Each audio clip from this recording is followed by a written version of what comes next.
My girlfriend used our relationship to target my rich best friend. So, I let her expose herself in public. I'm 28, male, living in a moderately sized city and working as a graphic designer at a local firm.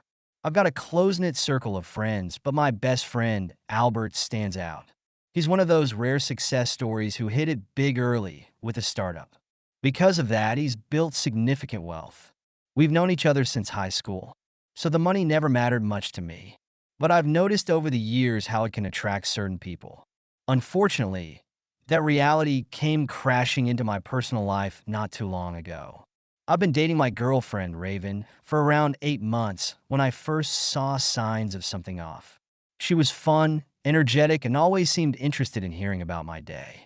But the moment she found out I had a rich best friend, her eyes lit up in a way that made me uneasy. She began pestering me with questions about him. How he earned so much, whether he was single, if he owned multiple properties.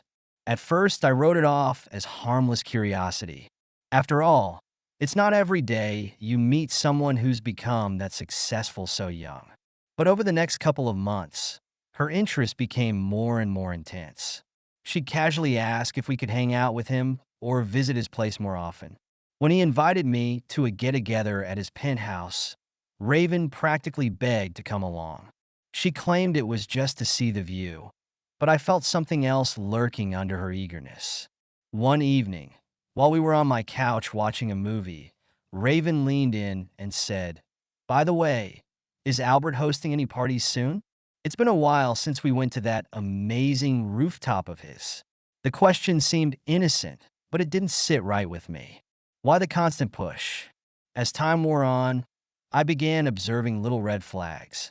She'd slip remarks like, "I can't believe he can just buy a brand new sports car without blinking," or "Do you think he'll let me borrow his vacation home sometime?" If I expressed any discomfort about her fixation, she'd feign annoyance, insisting she was just joking. But each joke felt more like fishing for opportunities. Then came the tipping point. Late one night, my phone buzzed with a message from Albert. It read, "Raven just DM'd me on social media, asking if I wanted to hang out alone. Thought you should know." My heart sank. That was no joke. She hadn't even bothered to involve me in the plan. I thanked him for letting me know and decided that from now on, I'd keep my eyes wide open. The next morning, I confronted her gently about it, asking if she'd messaged him. She lied outright, saying no. Why would I do that? I didn't press further, but now I knew she was capable of more than just flirty remarks. She was actively seeking private access to him. I guess her end goal might be to leave me for him if the opportunity arose. Rather than blow up or act rashly, I decided to bide my time. If she was truly using me just to get closer to him, I wanted ironclad proof. And once I had that proof, I intended to reveal her scheme in a way she couldn't wriggle out of. Part of me felt hurt. This was someone I'd built an emotional connection with. Yet she seemed poised to betray me for a bigger bank account. But another part of me was determined to protect Albert and myself from her manipulations. I started by casually playing along with her requests, orchestrating more group hangouts that included Albert. She jumped at every chance, greeting him with bright enthusiasm whenever she saw him. I noticed her subtle tactics, like maneuvering to sit next to him, finding reasons to whisper in his ear about trivial stuff, or laughing a bit too hard at his jokes. Albert, aware of my suspicions, humored her, but kept his distance. We wanted a clearer sense of her motivations. One evening, she pulled one of the more blatant stunts. She asked me to get more drinks from the store while we were all at Albert's place. Initially, I thought she might just be too lazy to go herself. But as I left, I glanced back and saw her inch closer to him on the couch. Albert texted me updates.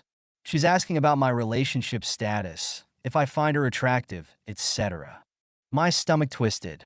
It was one thing to suspect her interest in him, another to see her cross the line so boldly while I was literally running an errand. I decided then that I needed a big moment to expose her, a scenario where she couldn't spin lies or claim misunderstandings.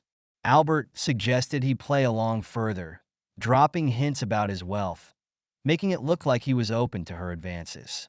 Meanwhile, I gathered direct evidence, like voice recordings or screenshots of Raven's messages. We agreed it was risky, but we were fed up with her manipulative behavior. A couple of weeks later, the opportunity arose. Albert planned a lavish birthday bash at an upscale lounge, complete with a VIP section. It was the perfect stage. Everyone would be dressed to impress, and Raven had plenty of opportunities to corner him. I arranged for a friend of mine, someone she didn't know well, to discreetly record any suspicious conversations. Albert also prepared to keep screenshots of her messages if she sent anything incriminating that night. Sure enough, the night of the party, she dressed to kill, clearly more excited than I'd ever seen her about any event that involved me. Upon arriving, Raven barely acknowledged my presence, darting straight to Albert with a bright smile. For the first half hour, she stuck to his side, ignoring most other guests, occasionally throwing me a dismissive wave if she saw me looking. At one point, I noticed them leaning close in a corner, talking intently. That was my cue. I stationed my friend with the recording device not too far away. Albert had told me he'd mentioned some fabricated scenario, like taking a month-long trip to a luxury villa and wanting company. If she outright declared her willingness to ditch me and join him, we'd have our smoking gun.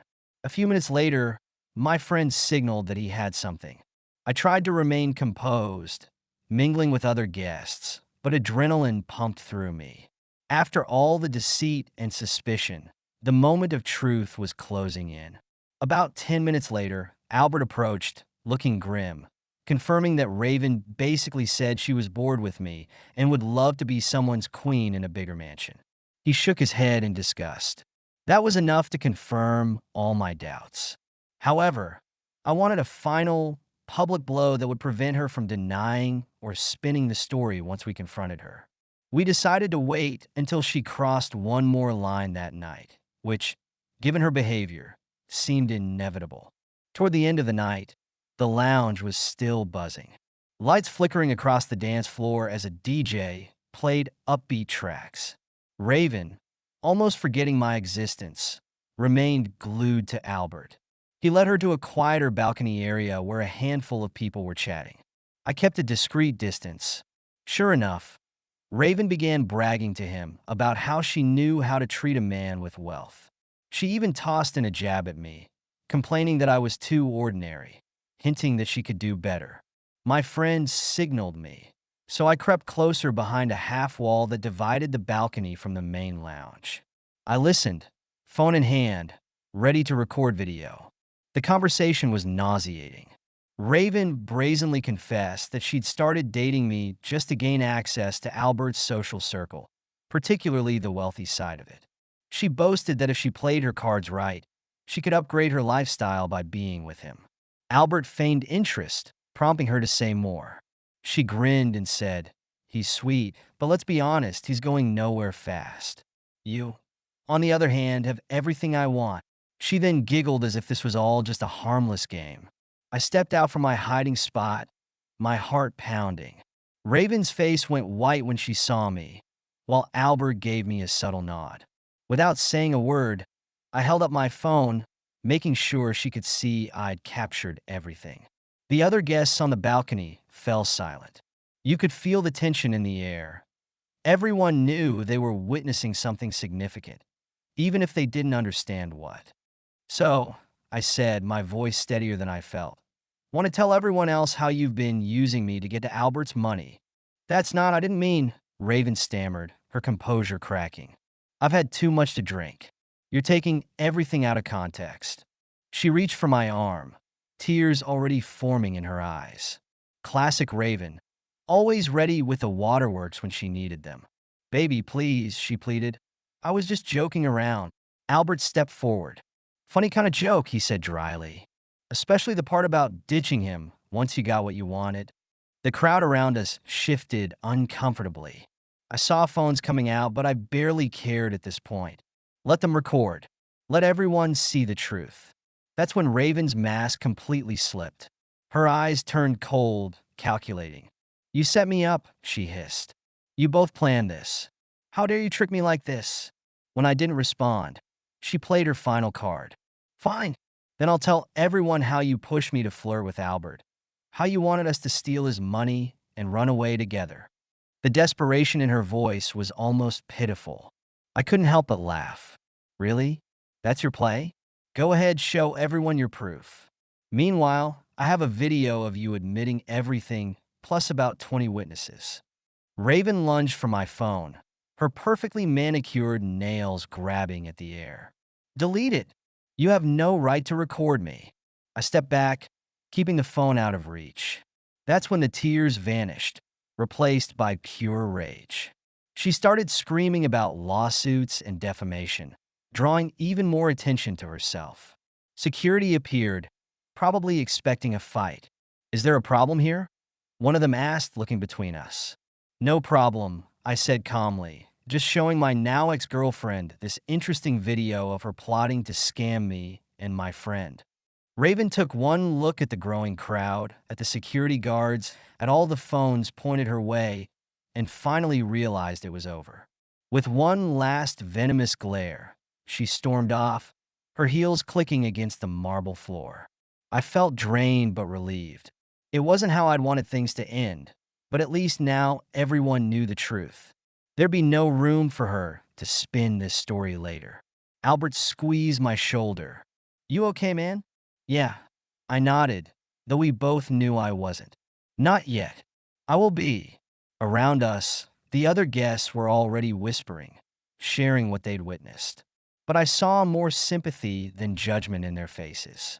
They'd seen Raven's true colors firsthand, watched her transform from victim to villain in the span of minutes. In the days that followed, Raven tried every trick in the book. She texted me, claiming she was drunk and didn't mean any of it. She left voicemails sobbing about how I ruined her life, how she was misunderstood. When I wouldn't respond, she switched tactics, threatening legal action for recording her without consent. Thankfully, I consulted a legal-minded friend who pointed out that in a public place with multiple witnesses, she had no real grounds to sue. In many parts of the U.S., if you're in a group conversation in a public setting, the laws around recording can favor the person doing the filming, especially if it's not a private scenario. That knowledge gave me peace of mind. Meanwhile, Albert also shut her out, ignoring her desperate attempts to contact him directly. She tried sweet-talking him, claiming I had orchestrated everything to sabotage her. But the video evidence was indisputable. Her own words had nailed her coffin shut.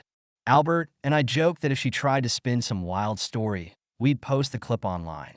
Truth be told, we never intended to publicly embarrass her beyond a lounge incident. That moment alone had done enough damage to her reputation.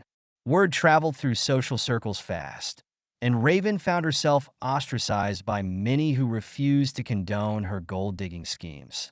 I'd be lying if I said I didn't feel a twinge of hurt.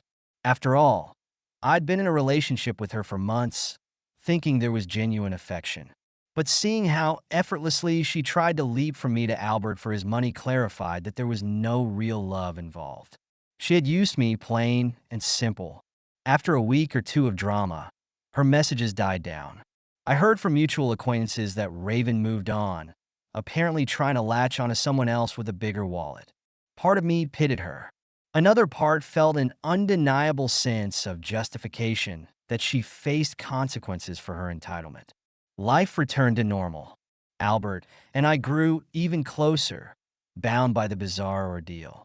He joked that I deserved hazard pay for dealing with a self-declared social climber. We went back to chilling on weekends, hitting local bars and discussing normal stuff, sports, random memes, not the drama of manipulative partners. In reflecting on it all, I don't regret the trap I set.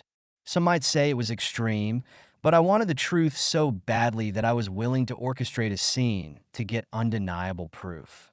And once I had it, I made sure she wouldn't spin it to her advantage. Yes, the confrontation was harsh, but it was the only way to protect myself and Albert from her manipulations. She reaped the consequences of her actions, and I walked away with my dignity, if not a few of them. Thank you so much for listening to my story. If you have any thoughts, I'd love to hear them, so please leave a comment. Don't forget to like and subscribe if you want more stories like this one.